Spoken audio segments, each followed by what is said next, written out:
Esto es Piensa México, el podcast de Alejandro Murat. Un programa de expertos donde discutiremos temas que realmente importan. Bienvenidos. Actualmente el bullying es la principal causa de suicidio adolescente en el mundo. Y en México, de acuerdo a la OCDE, más de 18 millones de niños y niñas en primaria y secundaria son víctimas de bullying. ¿Es el bullying la nueva amenaza silenciosa de la juventud? Estamos en Piensa México, soy Alejandro Murat y síguenos en todas las redes sociales. El bullying, ¿el problema de las nuevas generaciones? La primera causa de suicidio en el mundo y México es el bullying, cobrando casi 2 vidas al día. Por eso en Piensa México hablamos con Julia Borbolla y Francisco Zatarain sobre el papel de las familias y el de las instituciones en el combate a esta problemática. ¿Crisis educativa o familiar? Acompáñanos a reflexionar sobre este y más temas relacionados en Piensa México. Bueno, hoy nos acompañan una gran experta, Julia Borbolla, bienvenida. ¿Qué tal? ¿Cómo estás, Alejandro? Muy contenta de estar aquí. Bueno, soy Julia Borbolla, soy psicóloga clínica especializada en niños y en adolescentes desde hace 40 años.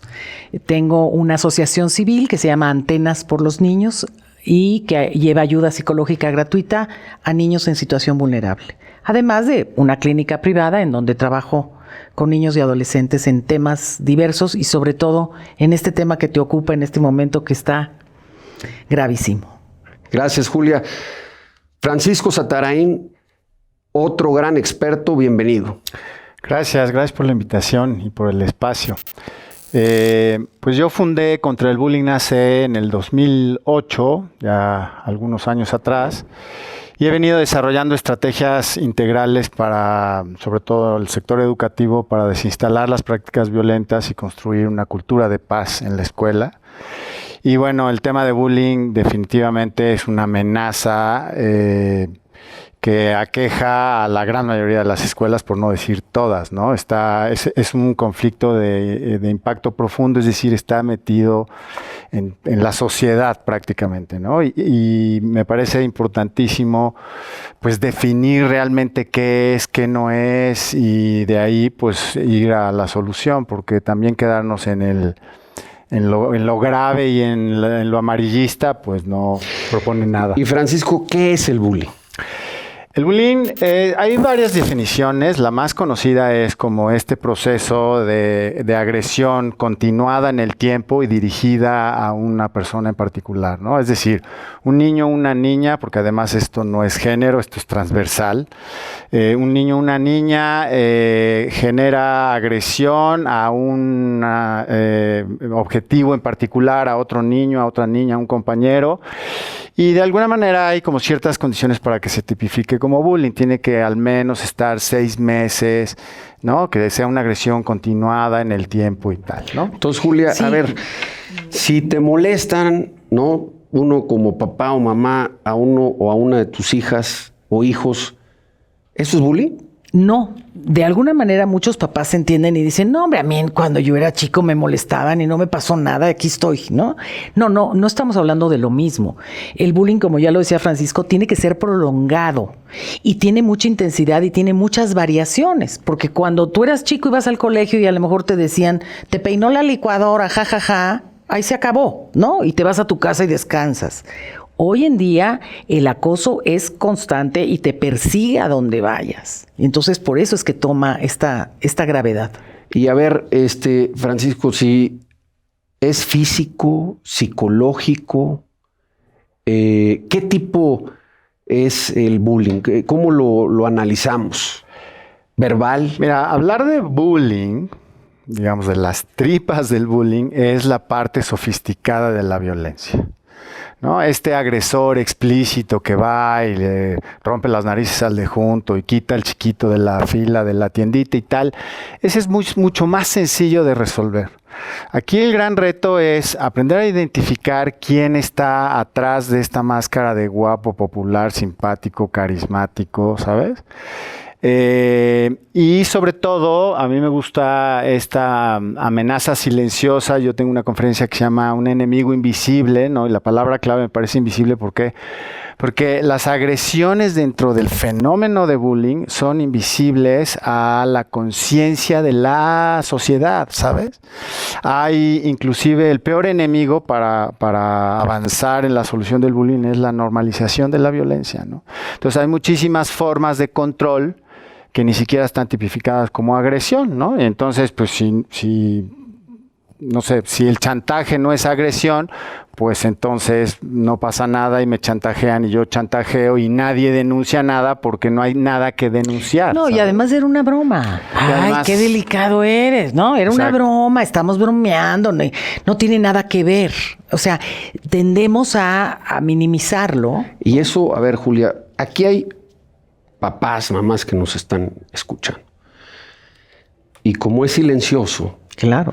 ¿Qué habría que decirles primero a las familias? Mira, yo les diría, es silencioso porque el mismo niño víctima o niña víctima tiene miedo de externarlo. Primero, porque habla mal de él, me están molestando y entonces estoy débil. Segundo, porque tengo miedo de la reacción de mi mamá. En el chat de las otras mamás se va a armar un escándalo o mi mamá va a ir a enfrentarse y entonces me va a ir peor, ¿no? O sea, el niño tiene mucho miedo de externarlo y lo vive en silencio y oculto. Pero obviamente los papás se van a dar cuenta porque el niño se aísla, está irritable, a lo mejor se desquita con los hermanos. O sea, ha cambiado su actitud. Y tú dices, trae algo, pero no sé qué es, ¿no? Y sí es importante que los papás estén muy familiarizados con las redes sociales de sus hijos, sobre todo si son chiquitos.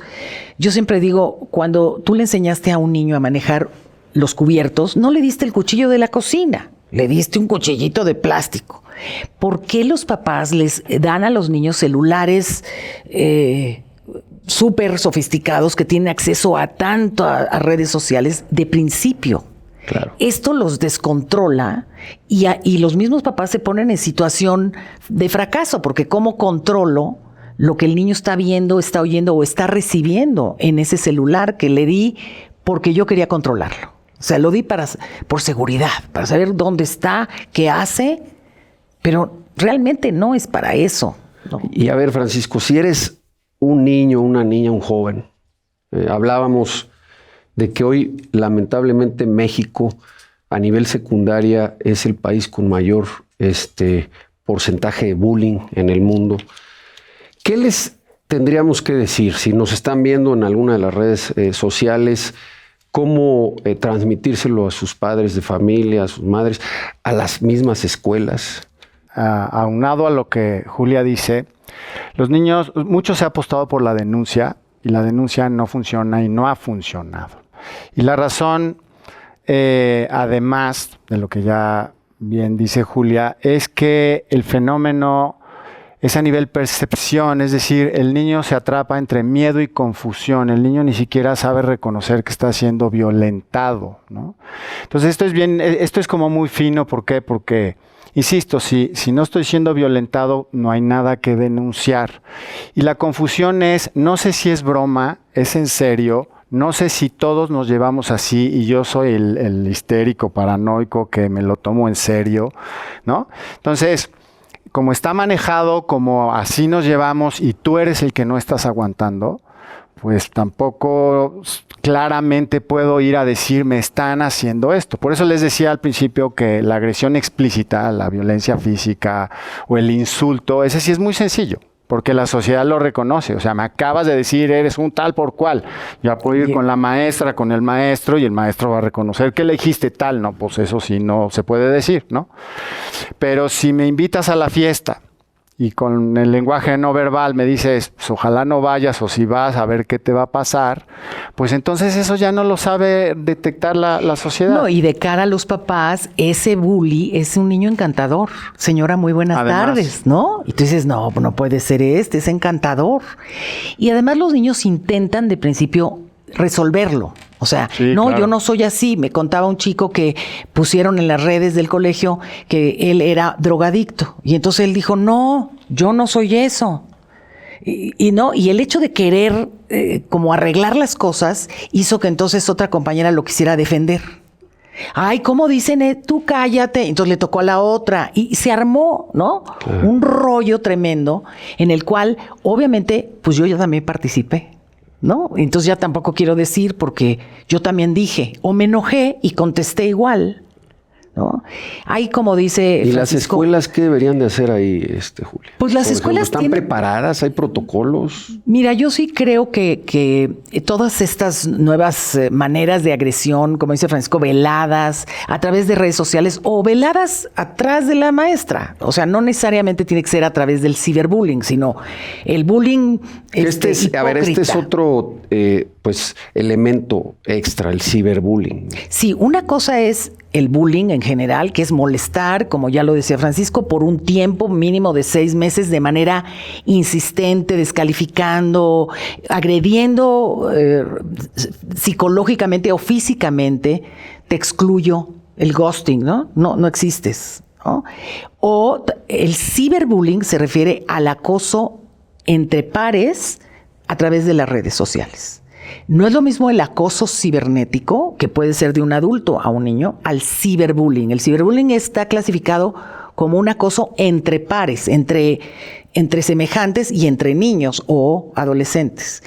Este ciberbullying está tomando unas dimensiones tremendas, porque los niños a partir de ¿qué? Francisco, 12 años, 11 años, tienen un Está celular. Considerado como desde los 10 años 10. que ya... Tienen un celular, porque ¿cómo mi niño no va a tener celular? ¿Cómo mi niño se va a perder de la fiesta? Porque más todo se arregla en el chat. ¿Dónde va a ser? ¿Dónde nos vamos a reunir? Entonces, por querer incluir a tu hijo, ¿no? en el grupo, también lo incluyes en el riesgo de ser molestado, ¿no? Y las redes sociales, pues claramente juegan un papel ahí preponderante, muy importante. ¿Qué habría que hacer ahí con las redes sociales como sociedad? Híjole, pues obviamente el principio es que cuando un papá o una mamá le dan permiso a un hijo de tener una red social, tiene que haber un contrato colectivo con el niño, ¿no? O sea, yo tengo la contraseña, la comparto contigo y voy a hacer una revisión aleatoria de tus redes. Quiero saber si tú eres responsable para usar este aparato porque tiene mucho poder y durante un tiempo yo me tengo que cerciorar que tú lo sabes manejar. Es como si te doy la licencia del coche, Claro. ¿no? Primero te acompaño, voy contigo y conforme tú me demuestres que lo puedes usar, ok, vamos a ir dejándote en libertad. Entonces, parte de la casa. O sea, tú dirías, a ver, papás, mamás, tengamos esta comunicación. Capacítense, ¿no? porque Exacto. yo te hablo, yo soy una mamá de adultos de 45 años, no tuve ese problema, ¿no? Claro. Entonces sí, tienes que capacitarte, qué es lo que hay ahí, cómo se dan las cosas. Te doy un ejemplo simple. Los niños juegan al Fortnite y tienen un audífono y están jugando. Y pueden estar siendo buleados. Y la mamá dice, ay, el niño está jugando, está muy bien ahí, está en la sala, en la casa jugando. Claro. ¿Tú cómo ves, Francisco? Habría que agregar ahí no solamente el papel que juegan las familias, los padres y las madres de familia, pero qué regulación, ¿no? El gobierno tendría que pues intensificar, ampliar la regulación. Sabemos primero qué normas están regulando esto, si lo están regulando. Mira, a mí me gustaría regresarme a cuando le preguntaste a Julia que la escuela qué, ¿no? ¿Cuál es el papel de la escuela?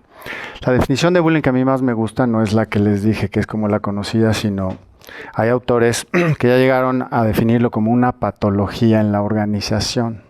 ¿A qué me refiero? Si yo ahorita le doy un zape a Julia, ¿no? Pues no te da tiempo de parar la mano ni a la maestra ni al otro, ¿no? Pero si yo todos los días, enfrente a una maestra, un maestro, un director, le doy un zape a Julia, entonces ahí está la patología en la organización. Que no hace nada. ¿Sabes? Entonces, algo fundamental a nivel política pública es elevar el tema a un problema de salud pública. No es un problema privado entre dos niños y mucho menos es un tema de un niño que no sabe poner límites y que tiene baja autoestima y que se convierte en víctima, y el otro que no lo quieren porque no lo pelan en su casa y por eso agrede. Eso es un reduccionismo que no lleva más bien nos lleva a una miopía que nadie entiende nada, ¿saben? Entonces, definitivamente es importantísimo el desarrollo de política educativa y de política pública, por supuesto, pero tiene que haber voluntad de parte del gobierno, ¿no? Ha habido ciertas iniciativas en la Cámara, en los diputados, por ejemplo, y pasa lo que miles de veces pasa en México, ¿no? Hay 400,000 leyes, muchas de ellas no tienen dientes, como dicen los abogados, no están reglamentadas. Entonces es algo así como si te pasas el semáforo, está prohibido, ¿no? Pero ¿y si me lo paso no pasa nada? No, porque todavía no está reglamentada, pues me lo paso, ¿no? Sí, la policía cibernética está haciendo grandes esfuerzos, pero no puede perseguir un delito que no esté escrito en la Constitución. Es decir, molestar, como dices tú, molestar. ¿Burlarme de ti es un delito? Pues no. ¿Y cómo lo detecto? ¿No? Aunque yo sí puedo detectar, la policía cibernética detecta de dónde salió ese mensaje, quién lo hizo, pues se trata de 2 menores de edad, ¿no? Y ahí argumentan, pues son niños, no saben, y nada más molestó, ¿en qué sentido? O sea, hay muchos vacíos en la ley. Y mientras hoy la pregunta, por ejemplo, retomando tu afirmación o tu reflexión, Francisco, lo tenemos ya como una política pública activa de parte del gobierno, preventiva, de salud pública, enfocada pues a los diferentes niveles, ¿no? Básico, medio superior, no sé si superior, pues en la educación en México, porque como bien dices, Julia, por un lado los padres, ¿no? Las madres tienen que hacer su tarea, pero si no lo visibilizamos, que es un poco lo que podría ser el término, hacer visible. Totalmente. ¿No? Híjole, yo te voy a decir casos prácticos y que nos ha sucedido y por lo que nos conocemos. Llega al consultorio un caso de un niño que está fatal porque lleva todo un ciclo escolar buleado y al fin los padres lo descubren y recurres a Francisco, que es ¿cómo te dices tú a ti mismo? Conflictólogo, ¿no? Es conflicto y él se encarga exactamente de ver cuáles son los elementos que están generando el conflicto para resolverlo, y la escuela dice no, esto cuesta dinero, no voy a ir, ¿no? Si el gobierno no tenemos presupuesto. O sea, todo el mundo se lava las manos y eso hace que se favorezca, porque hay un triángulo de victimización.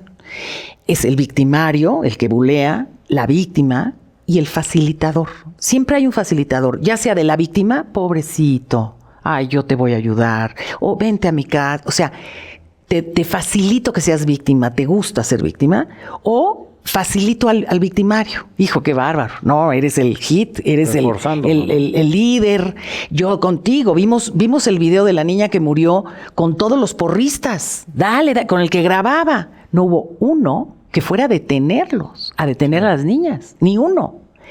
Todos estos que no hacemos nada, somos facilitadores. Por eso tenemos las cifras que tenemos. Y ahí entonces, la primera reflexión es que no hay ni siquiera un protocolo. Podríamos decir de salud pública. Es que mira, si estuviera sentado aquí alguien de la SEP, brincaría y diría, por supuesto que sea de protocolo, ¿no? Uh-huh. Sí, está en el librito. Exacto. ¿No? Entonces, el tema es cómo llevarlo, cómo bajarlo, cómo llevarlo, cómo llevarlo a la práctica, ¿no? Ahora, somos un país en donde hay, si no me equivoco, más o menos 225,000 escuelas y muchas de ellas son en la sierra, enclavadas, y van 9 alumnos. Es decir, es un país que tiene per se una problemática, ¿no? Entonces, la política educativa no nada más es como un tema de, sí, vamos a hacer una campaña y ya está, ¿no?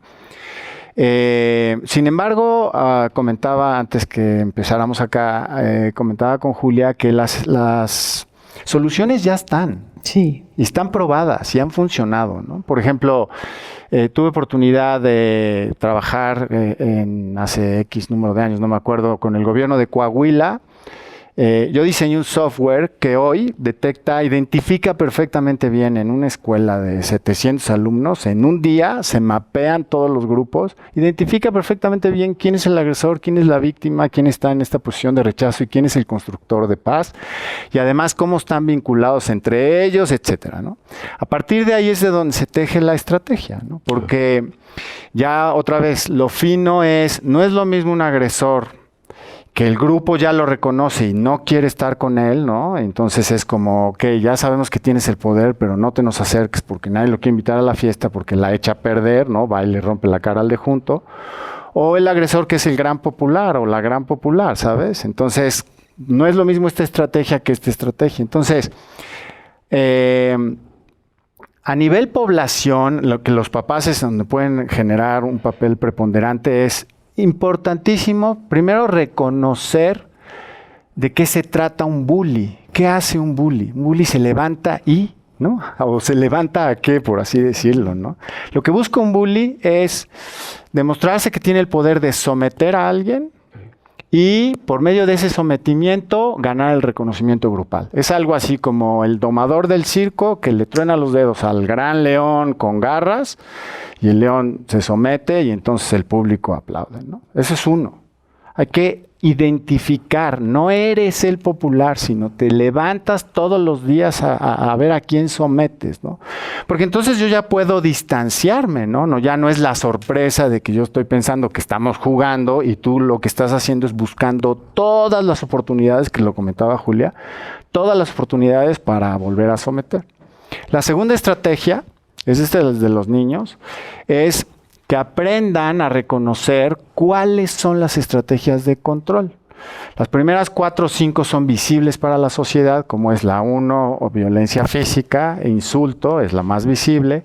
De ahí sigue la amenaza, de ahí sigue el chantaje, de ahí sigue la manipulación, como que todos más o menos reconocen esas.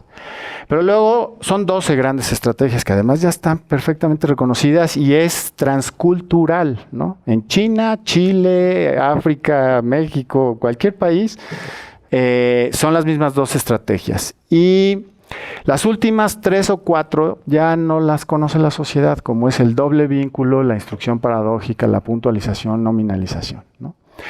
Sin embargo, los agresores, aunque tengan 10 años, intuitivamente las llevan a cabo, que eso es lo que a mí me sorprende muchísimo. Y a mí no me gusta, insisto, como la nota roja y tal, pero sí les quiero decir que lo que he observado en el tiempo es que cada vez más a temprana edad hay niños y niñas que ya están desarrollando esa habilidad para controlar y someter, ¿no? Antes se hablaba de 10 hacia arriba, que es como cuando ya tenemos el uso de la razón. Ahora ya vamos más para abajo y me cuentan casos de kinder que yo les digo, a ver, no puede ser. Y a la hora que me lo cuentan el caso es como, wow. Pero esos niños, Francisco, están imitando conductas Totalmente. Que ven en su casa. Tuve un chiquito que si no le chupabas el tenis, no pertenecías a su equipo. Sí, claro. ¿De dónde saca este niño esta conducta de vejación? Por supuesto, el papá, si no le traía la cerveza fría, le apagaba el cigarro en la mano. Yo no sé quién me la hizo, pero sí sé quién me la va a pagar. Claro. Esto es una cadena. ¿Y por qué aquí pues hay un acuerdo de que en vez de que lo estemos evitando, que estemos teniendo una política de prevención, tenemos ya protocolos, lo que está pasando en el país es todo lo contrario, ¿no? ¿Qué explicación podríamos dar para eso? Es decir, ¿quién está fallando aquí? La sociedad en general tiene un desgaste de empatía. La sociedad en general está perdiendo facultad empática. La empatía no solo es la conducta, está en el cerebro. Tenemos 10 zonas de cerebro que nos hablan de empatía. La capacidad de leer tu cara, de la capacidad, las neuronas espejo que me hacen alterarme si veo sangre. O sea, tenemos 10 zonas que nos permiten ser empáticos. Esas zonas están perdiendo eficacia, las estamos durmiendo. Entonces yo estoy viendo que están matando a alguien, que lo están, y yo me alejo, yo no quiero meterme en ese lío. O sea, la sociedad está mermando la capacidad empática. Lo primero que yo haría sería una campaña mundial de empatía También está documentada. Yo tengo una campaña y seguramente Francisco también. Todo el mundo podemos inventar. Miren, hice hace poco un video en el cual ponía yo una jarra de agua y les decía a los niños, lo hacía en mis redes, decía, le voy a echar una gotita de color, una gotita nada más. Y echaba una gotita y el agua se pintaba toda. Eso es lo que pasa con un insulto que tú des, ¿no? Un poco para aterrizarles a nivel práctico el efecto de su conducta en los demás, porque los niños no lo ven, dicen, Y hoy no se están haciendo suficientes campañas. ¿O tendríamos que ampliar las campañas? El dinero está el dinero está por encima, es el interés primordial. Y si algo requiere dinero, el mínimo que sea, no lo voy a hacer en mi colegio porque yo quiero, ¿no? O no. Hay y ahí es donde entra el gobierno, ¿no? Pues ahí sí, podría entrar pero a hacer pues una buena ahora falta campaña. que haya presupuesto, ¿verdad? Para eso que no es tan tangible, que no lo voy a ver de inmediato. ¿Sí me explicó? Entonces, sí, hay campañas y hay modelos de intervención y podemos hacer el sociograma, pero hay que seguir, no nada más saber. Hay que seguir con toda la estrategia para diluir a ese líder y darle un liderazgo positivo. Lo que está fallando es que se desdoble. Es que mira, tú preguntas, ¿qué está fallando? ¿Por qué no se avanza? Porque las prácticas de bullying o de acoso, que a mí no me gusta nada llamarle acoso escolar, como en su momento le pusieron acá en México el secretario de Educación en turno. ¿Cuál sería la Pues mira, me gusta mucho más acoso moral, por ejemplo, que es el término que usan en España, porque en realidad vas a minar, a perforar a la persona, ¿no? El acoso escolar, pues confunde, ¿no? Porque entonces los papás muchas veces es en donde dicen, tú escuela, ¿qué estás haciendo? ¿No? Y no se voltean a verse porque está circunscrito a la escuela, aquí es en donde pasa. Cuando yo he hecho un trabajo con los papás de decir, oye, y cuando te están diciendo que tu hijo está molestando, ¿no también te está molestando a ti, mamá? ¿También te está contestando así? ¿También te está tronando los dedos? ¿Y también está aplastando al hermano grande, chico o mediano? Y entonces ahí sí el papá es cuando dice, ay, nanita, yo creo que también es en la familia. Pero mira, el tema está en que las prácticas de bullying son prácticas que están totalmente insertas en la sociedad. O sea, cuando en una empresa hay un empleado que te estorba, lo congelas, lo llenas de trabajo, le quitas el trabajo, ¿sabes? A nivel gobierno es la misma historia. A nivel gobierno es como, por ejemplo, este pueblo está dando una lata para que abran la autopista, pues cómo lo segregamos y cómo hacemos y tal. Entonces, a mí me preguntan, por ejemplo, oye, ¿qué haces en la empresa? Y mi respuesta es, desafortunadamente, casi nada. ¿Por qué? Porque la gran mayoría de las veces, quien firmaría el cheque de la propuesta es bully. La manera de controlar a sus empleados y que lleguen los empleados a los números es por medio de la amenaza, del chantaje, de todo. Y el director de la escuela dice, si se pasa si todo el mundo sabe que en mi escuela hay una intervención porque hay bullying, pierdo inscripciones. O sea, hay muchos intereses aquí metidos. Es muy complicado, ¿no? Es multidimensional. O sea, la sanción, por ejemplo, porque estamos ahorita hablando de la prevención, ¿no? Que es fundamental. Pero desde el término, como bien lo decías, Francisco, la ley, ¿no? La terminología, ¿no? Acoso escolar o acoso moral, pues las sanciones en la ley que tienen ya también consecuencias de otro tipo, porque también ya hay imágenes que a veces se mandan entre pues, los niños, las niñas, y no necesariamente tienen ya la madurez para entender las consecuencias, ¿no? ¿Cuál sería la posición de ustedes en este tema de las leyes? Mira, desafortunadamente, si hay imágenes, entonces la policía cibernética puede entrar muy bien porque está tipificado, ¿no? El tráfico de imágenes sexuales es, o sea, pornografía infantil. Pero si no hay imágenes y si solo fue te molesto, eres el tonto, eres el menso, eres el, ¿no? Eso cómo está tipificado, ¿no? O sea... ¿Y se debe de tipificar? Se debe de tipificar.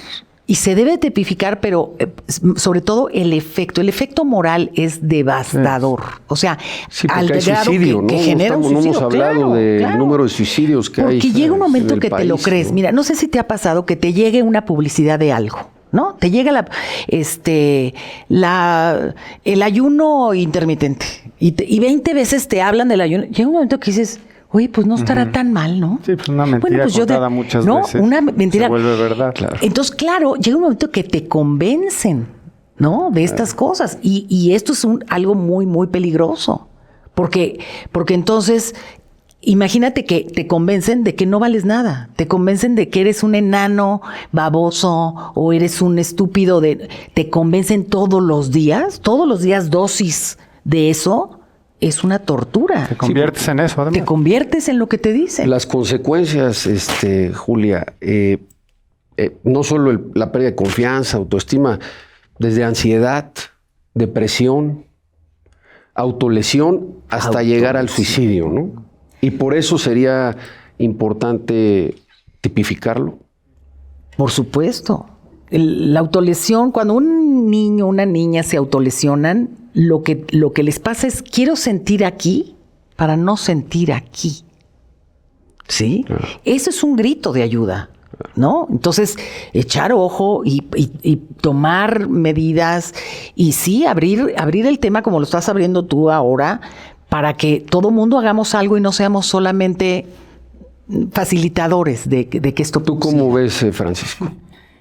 A mí la parte legal hay que reglamentarlo, regularlo, sí, definitivamente. Pero me parece que hay estrategias mucho más potentes como la educación, ¿saben? O sea, habría que sentarse un equipo interdisciplinario a rediseñar el mapa curricular o el diseño curricular de la escuela, ¿no? ¿Qué queremos que la escuela sea? ¿Queremos que siga siendo lo académico y ya, o queremos verdaderamente desarrollar habilidades socioemocionales, ¿no? Porque evidentemente en un grupo de niños, niñas que tienen un cierto nivel de desarrollo emocional trabajado a partir del recurso educación, ¿no? Pues no necesitan, ninguno de ellos necesita apagar la luz del otro para poder brillar, porque todos brillan por sí mismos, todos tienen un nivel importante de autoconfianza, autoestima, etcétera, etcétera, ¿no? Habría que tener una materia o varias materias. Pues, y lo que pasa es que otra vez el de la SEP brincaría. No, pero revisa porque sí lo hay, sí. Pero son 15 horas de matemáticas, 19 de historia, no sé cuántas, y media el viernes de 1:30 a 2, donde los niños ya quieren ir a su casa, ¿no? De educación socioemocional, ¿no? O sea, me parece que verdaderamente tenemos que darle el peso, y eso es paradigmático. Claro. Inclusive hay papás, yo he hecho algunos esfuerzos por desarrollar diseños curriculares o experiencias de aprendizaje en donde la carga, ¿no? la columna vertebral sea el desarrollo socioemocional del estudiante, y los papás no entran ahí porque siguen pensando que si se sacan 10 en matemáticas van a tener una cierta certidumbre, ¿no? Y entonces por eso es lo que digo, ¿por qué no se avanza en el tema del bullying? Porque es muy cultural, o sea, está sumamente arraigado.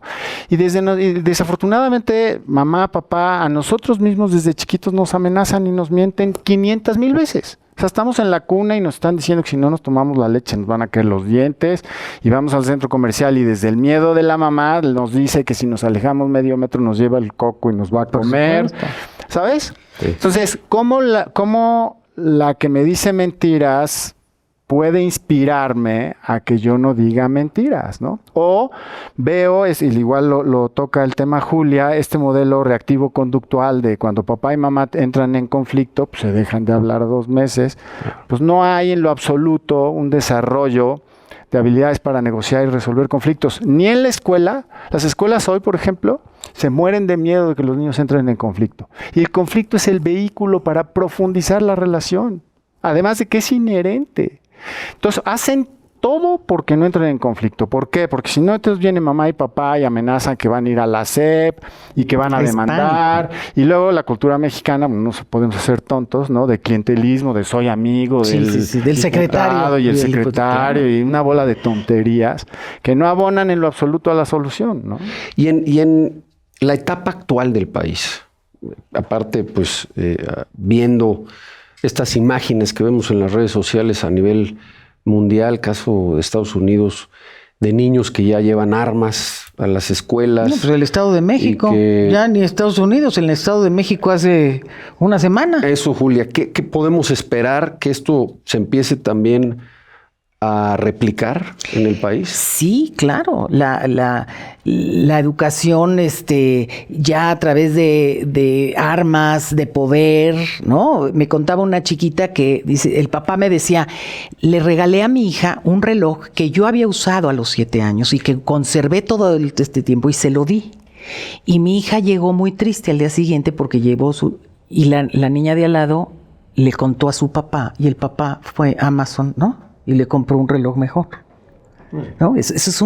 Ahí empieza yo tengo más, la descalificación, el no sé qué. Yo le decía al papá, tú tienes que hacer una campaña de que tu hija tiene todo lo que no puede comprar en Amazon. Tiene un papá presente, tiene una mamá cariñosa, pero lo tienen que vivir de verdad, ¿sí? Para que esta niña valore. No, es que este reloj, espérame, está guardado hace muchos años y fue guardado especialmente para ti. No fue que lo compré ahorita ayer, ¿no?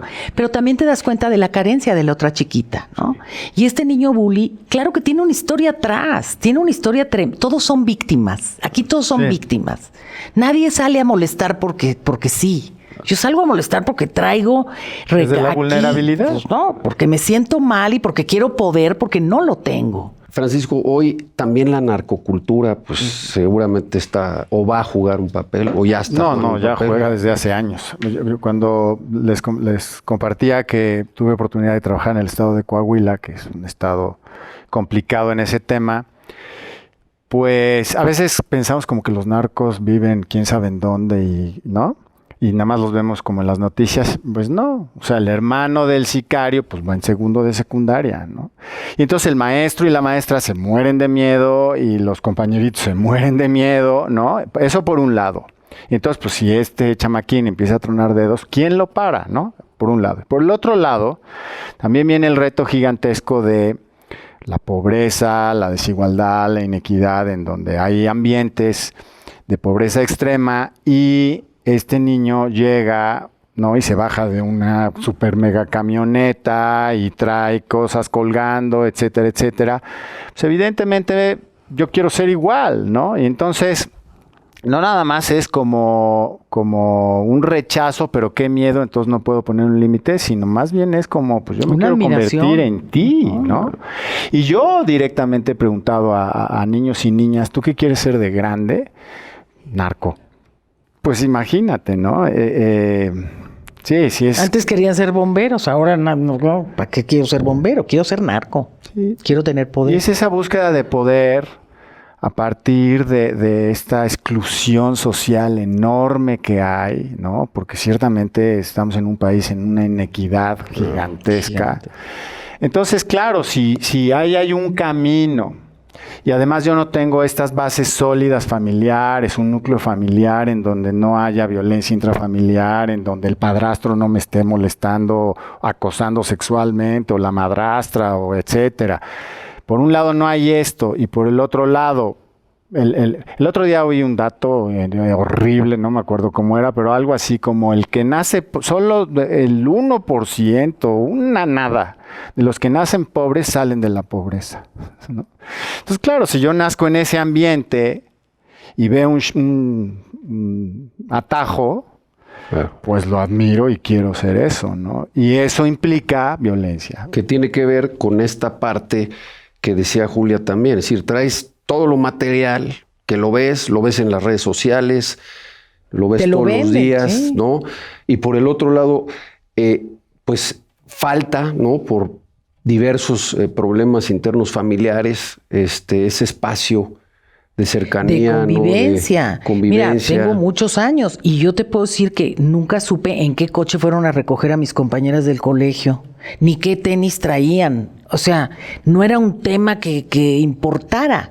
Hoy en día los niños saben perfectamente bien si tus tenis son o no son, si traes o sea, lo material le ha ganado a todos los demás valores, ¿no? Y los padres, como no tienen tiempo de estar con sus hijos, lo compensan con cosas. Y esto no está dando Y a ver, de casos extremos que hayan visto, ¿cuáles podrían ser los? Pues la niña que está perseguida porque le pasó una foto a su novio porque lo quería mucho y una muestra de amor, ¿no? Fue pasarle una imagen de ella desnuda Y él, porque era su novio, por Dios, ella no lo va a publicar. Y por supuesto que la imagen la recorrió por todos lados. La niña estuvo intento de suicidio y así fue como llegó al consultorio, porque obviamente esa imagen la persiguió y no había manera de quitarla de las redes, ¿no? Ahí le quiero dar el crédito a la Policía Cibernética porque intervino. 088 intervino y de alguna manera lograron detectar a quién había reproducido y había una amenaza real de la ley, porque era una imagen, ¿no? Claro. Pero esta niña se sentía ya una prostituta, punto. Claro. Y era una niña inocente que a los 14 años... Sí, cayó en la trampa de la prueba de amor, ya sabes. Claro. Una niña me dijo, Julia, pero dejé bien cerrada la puerta de mi cuarto. No, reina, pero tenías la cámara prendida. O sea, ¿de qué servía la puerta de tu cuarto cerrada? ¿No? No tienen conciencia porque nacieron en esta era cibernética. Entonces, la conciencia de a dónde llega lo que soy, ¿no? Claro. Yo ahorita me estoy presentando y tú puedes saber en dónde estoy, dónde compré la blusa. O sea, puedes tener toda la información mía. Y esto es estar expuesto. Claro. Y los niños no tienen esta conciencia. Por eso es tan importante materias con el mismo nivel que te permitan generar ese criterio, ¿no? Sí, por eso cuando me preguntas, oye, lo legal que yo tengo un pensamiento que digo, el reglamento en el fútbol no hace al futbolista. Claro. Quien hace al futbolista es él con la voluntad, con la preparación, con el entrenamiento, ¿no? Claro.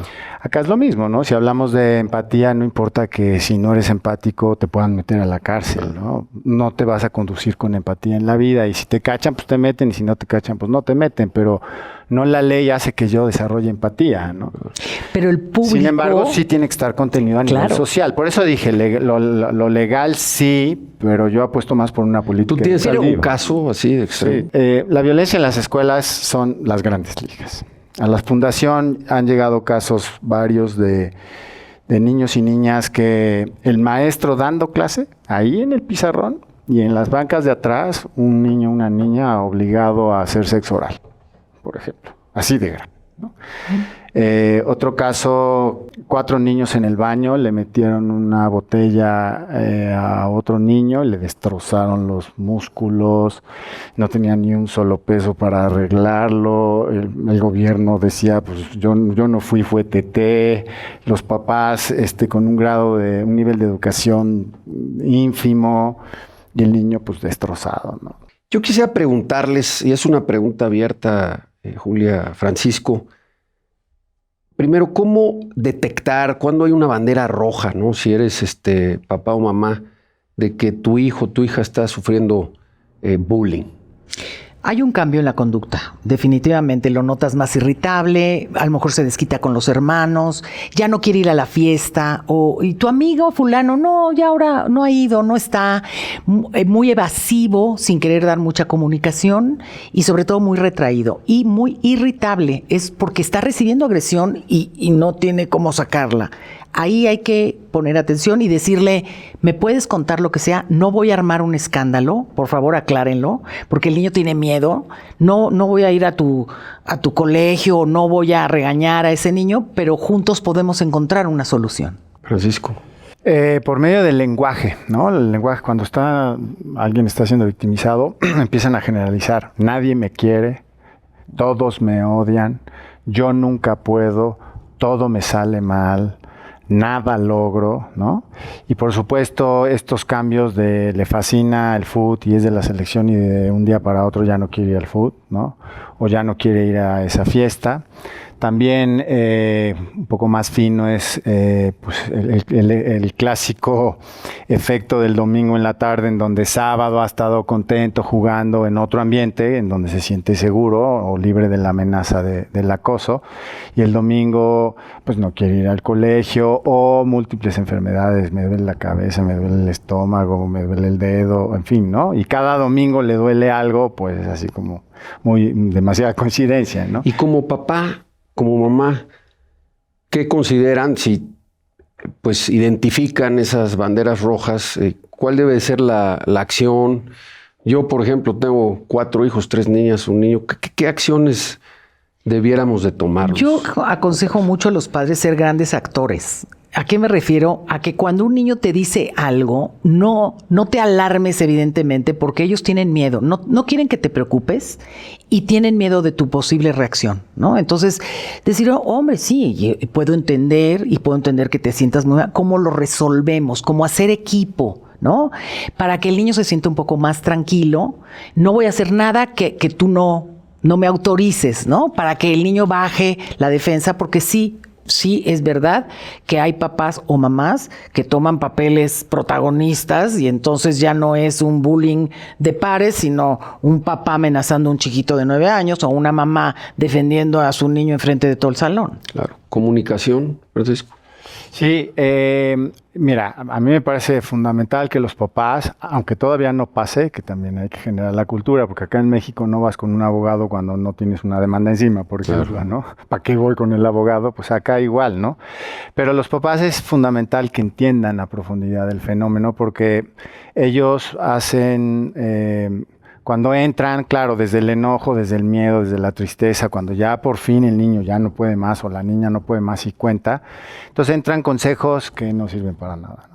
Que se te resbale, no hagas caso, haz como que no pasa nada, ¿no? Eso no le sirve en lo absoluto al niño o a la niña.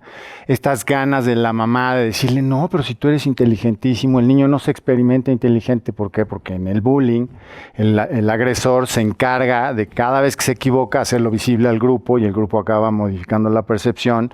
Y el propio niño igual, ¿sabes? Uno de los, ya un poquito más técnico, uno de los efectos de ser víctima de bullying es que modificas el autoconcepto. O sea, te acabas convirtiendo en la basura que el agresor dice que eres. Y luego también, fíjense, los consejos tienen, ahí sí tienen como género, ¿no? Las mamás es, no hagas caso, date la vuelta y vete. Y el papá rómpele la cara. El que pega primero pega 2 veces, ¿no? Y luego el papá les cuenta una historia fantoche de él, de no, a mí me molestaba, ni un día me atreví, le rompí la cara, ya después era el héroe de la película. Y el niño lo único que siente es, mi mamá y papá no entienden nada.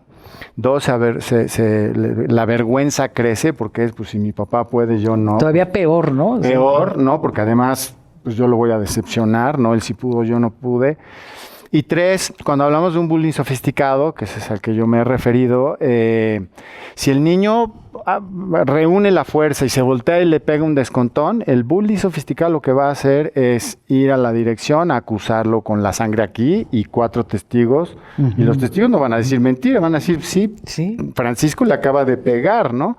Y los colegios, también desde una miopía grande, van a su reglamento, página 3, dice que cuando alguien le rompe la nariz al de junto, expulsado, no importa el contexto. Entonces, la víctima acaba siendo revictimizada y eso pasa tiro por viaje, ¿no? Eso es fundamental, que los papás conozcan a profundidad. Si me permiten, les voy a contar en un minuto, porque también no sé si aporte valor. Yo fui víctima de bullying 15 años a manos de mis propios primos hermanos, en donde nunca me tocaron un pelo. Todo era sofisticado. Quería jugar fútbol, pues yo tenía que ir por el balón cada vez que se volara. Y eso no era tan grave, ¿no? Lo grave es que cuando alguien iba por el balón, todo el equipo esperaba, porque pues, no, Ricardo fue por el balón, pues hay que esperar a que regrese con el balón. Cuando yo iba por el balón, regresaba el balón y empezaban a jugar. Es decir, ser víctima de bullying es estar totalmente anulado del grupo, ¿no? Y eso revela mucho la esencia del fenómeno, ¿no? En el bullying el agresor no es agresor, él solamente dice lo idiota que tú eres, pero él no te dice él no te convierte en idiota. Y bueno, la razón por la que lo traigo aquí en la mesa es porque muchas veces en los auditorios me preguntan, oye, ¿dónde estuvo tu papá y tu mamá, no? Mi papá y mi mamá estuvieron conmigo, ellos juntos, haciéndome piojito, viendo una película padrísima con palomitas y mi mamá sentada haciendo la tarea conmigo. Es decir, mi familia podría salir en un póster de una familia ideal. Digamos, ideal, ¿no? Y entonces la siguiente pregunta es, entonces, ¿qué les pasó? ¿Por qué no te defendieron? Y la respuesta hoy la tengo con claridad. Antes no, y me dolía profundamente. La respuesta es, no entendieron el fenómeno. Pensaron que así se llevaban los niños y que era la naturaleza de la interacción entre niños. pensaron que pues yo podía defenderme, o sea, pues si algo no me gustaba, ¿por qué no les decía ya no me hagan, ¿no? O eras muy sensible. O ¿no? era muy sensible, etcétera, etcétera. Entonces, por eso lo traigo a la mesa, porque mi mamá y mi papá me quisieron profundamente y así me experimenté. Y sin embargo, en su marco de referencia, o desde sus ojos, ¿no? Para que no entre en términos técnicos, no vieron una agresión flagrante, ¿no? Y entonces ahora que me preguntas qué hacer como papá, entender a profundidad el fenómeno, porque si no, entonces la víctima sufre totalmente en soledad. Y luego las psicólogas y los psicólogos también se tienen que preparar, ¿saben? El bullying es un fenómeno que tiene sus propias reglas y sus propias consecuencias. Y no necesariamente haber estudiado psicología te lleva a comprender el fenómeno, ¿no? Yo no digo que las psicólogas no funcionan o sí funcionan, no estoy diciendo eso. Lo que estoy diciendo es que... No me estás bulleando. No. Ok. Bueno. Lo que estoy diciendo es que es un fenómeno que tiene muchas particularidades, ¿no? No nada más es un tema de subir autoestima y a enseñar al niño a defenderse. Porque claro, el agresor lo que hace es ridiculizar la respuesta de la víctima. Es más, cuando la víctima no responde al agresor se le complica, se le vuelve un reto mayor. Pero cuando la víctima responde, ya te agarré otra vez, ¿no? Entonces hay que entenderlo. Y a los niños, a las niñas, a los jóvenes que hoy nos podrían estar viendo y que aquí bien se ha señalado, pues son las víctimas, tienen miedo. Si quisieran dar un paso, ¿qué paso les sugerirían ustedes que dieran? Acércate con la persona que creas que te puede entender mejor. Acércate con ella, dile lo que tú sientes, lo que está pasando, para que ese adulto le ponga palabras, porque yo me imagino que tú de niño no podrías ponerle palabra a esto, ¿no? Te estaban haciendo un ghosting, te estaban excluyendo, pero tú no sabías qué nombre ponerle. Entonces acércate a la persona que le pueda poner palabras a lo que te pasa y que pueda hacer algo por ti, ¿no? Algo más que te acompañe en este fenómeno. Y algo muy importante que tú dijiste, bórralos. Tengo un niño que tiene su goma. Le dije, borra, Pablo, bórralo. ¿Cómo es bórralo? ¿Te molesta? ¿Qué crees que él quiere? Quiere que te molestes. Podrás borrarlo y hacer como que no te pudo, como que no te importó. No sé si lo puedas lograr. Vamos a intentarlo juntos. Entonces, si juntos estamos trabajando con nuestro problema, el niño va a tomar seguridad. Busca a alguien que te acompañe. Francisco. Definitivamente hay que darles clase del tema. Así de fácil. Cuando una niña chiquilla, un niño chiquillo, el papá, la mamá, el adulto, juega a las cosquillitas, ¿no? A quitarse la ropa para hacernos cosquillas. Mientras la niña no sepa que eso tiene nombre, que es acoso sexual, que hay razón por la que entonces ella se siente profundamente incómoda, más otras consecuencias y tal, ella no está preparada para poner un alto, para decir, para ayudarse con un adulto y demás. Al revés, ella lo que dice es, qué raro es, mi papá me quiere mucho, juega las cosquillitas y yo me siento Se me apachurra el corazón. Se me apachurra el corazón, pues yo soy la que estoy mal, ¿no?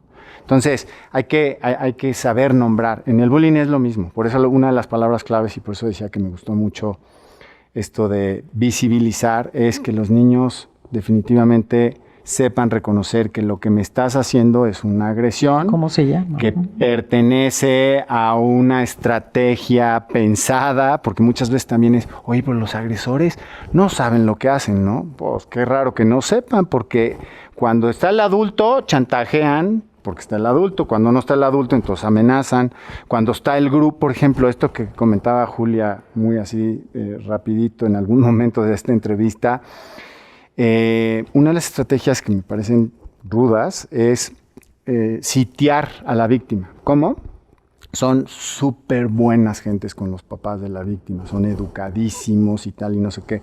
Para cuando la víctima por fin se atreve a decir, los papás descalifican el argumento de la víctima diciendo, ¿cómo, Francisquito? Es el más decente de tus amigos, los otros ni me saludan ni él, bueno, no te estarás tú tomando a pecho, y ahí viene la revolución. Es muy sensible, mi niño es muy sensible. Entonces, hay que prepararnos como sociedad para identificar. Yo uso esta expresión que es descubrirle la magia al mago, ¿no? Cuando un mago está en una fiesta y hay por ahí un niño avispado, dice, ¡ay, la carta la sacaste de la manga! Se le acabó la magia, se tiene que cambiar de fiesta, ¿no? Cuando un bully hace sus estrategias y todos los compañeros lo van nombrando, chantaje, manipulación, doble vínculo, se le acaba la magia, ¿no? Entonces, yo pienso que ahí en política educativa hay mucho por hacer y hay estrategias que aportan mucho y no cuestan tanto, ¿no? Hay otras que sí, no hay presupuesto que alcance, ¿no? Pero pues por lo menos ir abonando, ¿no? Como apostar a la ley de Pareto de 80-20, ¿no? Bueno, y no hemos hablado de la pandemia. Y bueno, pues para ambos, ¿qué opinan? ¿Cuál ha sido el efecto del bullying, Julia, la pandemia? Lo aumentó significativamente. La pandemia metió a los niños a través de las pantallas y a través del ciberbullying aumentó de manera significativa entre los niños. Yo hice un estudio en una muestra como de 2.800 alumnos, mapeándolos con estos sociogramas. Antes de la pandemia, el promedio de amigos de vínculos profundos, vínculos de confianza, era 3.7, es decir, cada niño o niña tenía 3.7 buenos amigos, ¿no? Hoy está en 2.1. Se redujo significativamente las unidades sociales que se llaman, es decir, están teniendo mucho más, se les está complicando más confiar en el otro y tal, ¿no? Y tiene, pues digamos, como una consecuencia lógica, ¿no? Un año los atormentaron en sus casas y en los medios de comunicación que el otro era peligroso, ¿no? Que el otro es el que podía traer el bicho y que el otro te ponía en riesgo, ¿no? Y de repente es, ok, ya no hablemos de la pandemia, ya no nos hace nada el bicho, pero ¿y qué pasa con este año que me aleccionaron que hay que cuidarse del otro? Entonces, la proximidad está generando mucho conflicto, tocó mi lunch, me tocó a mí, se me acercó mucho, etcétera. Entonces sí se revolvió duro. Y algo más es que desconozco con los que me encuentro ahora presencial, porque me salí y eran niños chiquitos y ahora regreso a cuarto o regreso a secundaria, pero los dejé en quinto. Y entonces esto también ha generado mucho conflicto en las relaciones sociales. Bueno, el nivel de ansiedad se fue al techo. Niños que están con desórdenes graves en sueño. No, la pandemia fue sal y aceite, además de todas las problemáticas que ya tocamos. Pero vamos a salir adelante. Perfecto. Por favor, porque... Seguro los cavernícolas también tenían problemas graves, claro, ¿no? Y salieron adelante. Muy bien. Pues no se despeguen. Queda claro que hay que visibilizar y hay que estar abiertos, primero a escuchar a pues, tus hijos, a las niñas, niños jóvenes, investigar, ¿no? Y como bien lo decías, Francisco, hay que nombrar, hay que entender los problemas.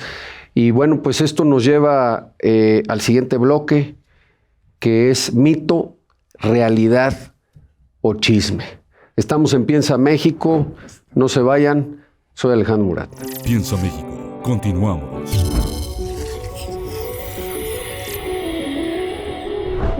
Bueno, regresamos al bloque de mito, realidad o chisme. Entonces, Francisco, Julia, podemos contestar una de las tres palabras o y ampliar, si ustedes así lo consideran. Yo quisiera empezar, Francisco, por preguntarte, ¿es mejor ser buleador o buleado? Mito, chisme y falacia y todo. Es mejor no estar en el mundo de la violencia y crecer como persona. Excelente. Julia, ¿el bullying solo es entre niños y estudiantes? Mito. Hay bullying en toda la sociedad y en todas donde haya grupo de gente, hay bullying. Francisco, cuando existe una situación de acoso, ¿la solución es cambiar de escuela? A veces sí, a veces no, pero haya cambio o no haya cambio, debe de haber un entrenamiento en el niño o en la niña para que no te lleves el problema a la nueva escuela, ¿no? Entonces, realidad. Es realidad, sí. Julia, ¿el bullying forma carácter? Mito, el bullying acaba con el carácter, el bullying te desbasta. No es lo mismo que la molestada de tiempos antiguos. Francisco, ¿el ciberacoso es más inofensivo que el acoso en persona? Mito. Puede ser tan profundo en persona como por medio del mundo digital, ¿no? Lo que tiene el mundo digital es que ahora con un clic subes la imagen y pues le llega al mundo, ¿no? Y entonces ahora ya no está contenido es Lolo de este grupo y ya, ¿no? Ahora puede ser, te conviertes en Lolo a partir de un clic de que el agresor te sube, ¿no? Pero también persona a persona pues te pueden aplastar, ¿no? Julia, ¿qué opinas? Sí, yo creo que el ciberacoso potencia el daño, pero el daño está tanto presencial como en las redes. Y a ver, Julia, el problema es el sistema educativo de competencias, de meritocracia, no la educación en la casa. Mito. La competitividad es una manera de vivir, de tanto en casa como en las escuelas, aunque sí tendríamos que cambiar radicalmente el sistema educativo a partir de que hay nuevas tecnologías y es obsoleto ya las currículas que existen hoy en día. Entonces, mito. Es mito. Perfecto. Bueno, pues esto nos permite ya concluir este bloque de mito, realidad o chisme. Vamos al bloque de ráfaga. Quiero platicarles, aquí es una de las dos alternativas, o ninguna, o las dos. O una que yo vea. Exactamente, aquí pues lo que queremos es pues su opinión, ¿no? Volvemos con más de Piensa México.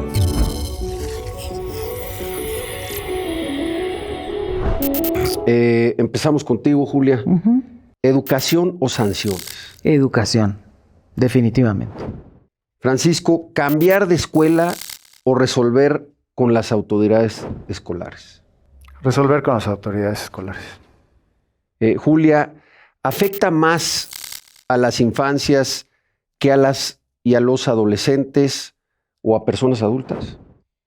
Afecta más a las infancias porque están en formación de su autoestima y de su personalidad. Pero eso no quiere decir que no afecte también a los adultos. Francisco, ¿solución local o solución global? No, global. 100%. Julia, ¿prevención o contención? Prevención, siempre prevención. Francisco, ¿problema en aumento o es una exageración de esta nueva generación? No, problema en aumento grave. Y Julia, ¿qué es peor? ¿La violencia física o la psicológica? Híjole, la violencia física la puedo determinar y está determinada por el tamaño de mi herida. La violencia psicológica trae muchísimos más secuelas en la personalidad de alguien. Las dos. Es más potente la psicológica, para mi gusto, mucho más potente. Sí, de acuerdo. Sí, te puedes suicidar, ¿no? Por supuesto. Digo, la otra también te puedes morir, ¿no? Si te pegan un balazo en la cabeza, pues te mueres, pero... Pero te invita, la violencia física te invita a defenderte por instinto. Porque es visible. Pero la violencia psicológica te puede inhabilitar.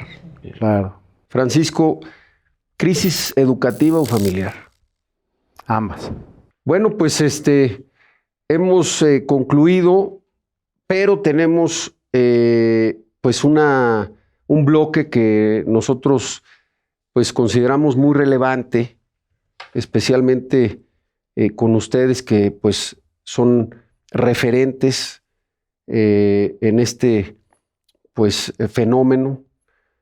Y yo quisiera preguntarles, así funciona este bloque, si ustedes fueran presidente o presidente y pudieran realizar una acción para cambiar esta realidad, ¿cuál elegirían? Yo instruiría a la Secretaría de Educación Pública de cambiar la currícula y de poner prioritariamente una campaña de empatía material y ejercicios de empatía para cambiar un poco este concepto de competencia y para que los niños aprendan desde chicos a conocer su efecto sobre los demás.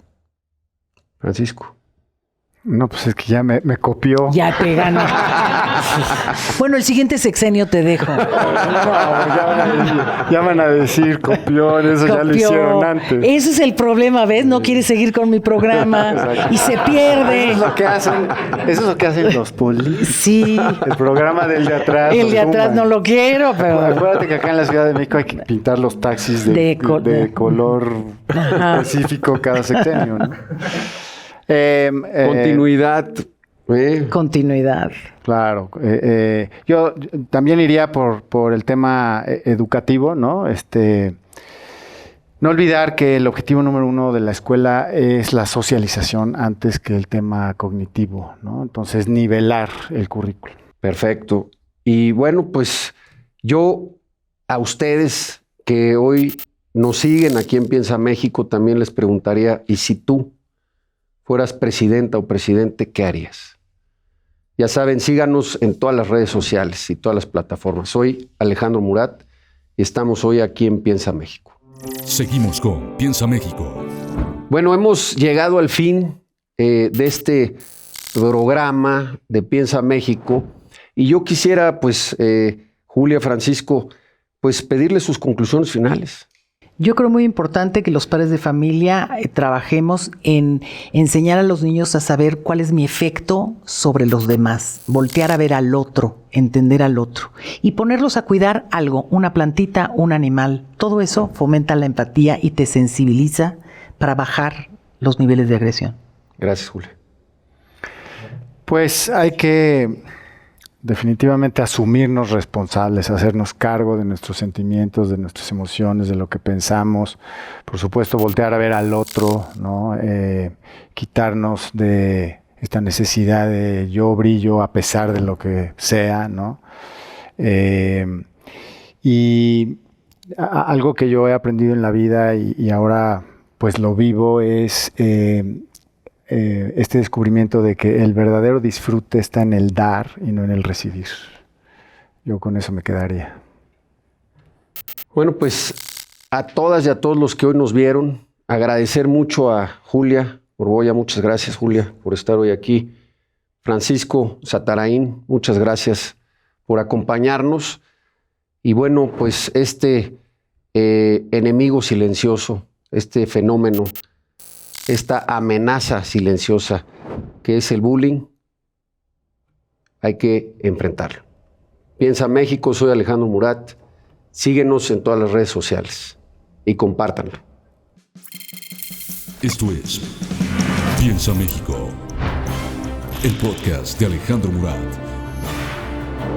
Un programa de expertos donde discutiremos temas que realmente importan. Los esperamos la próxima semana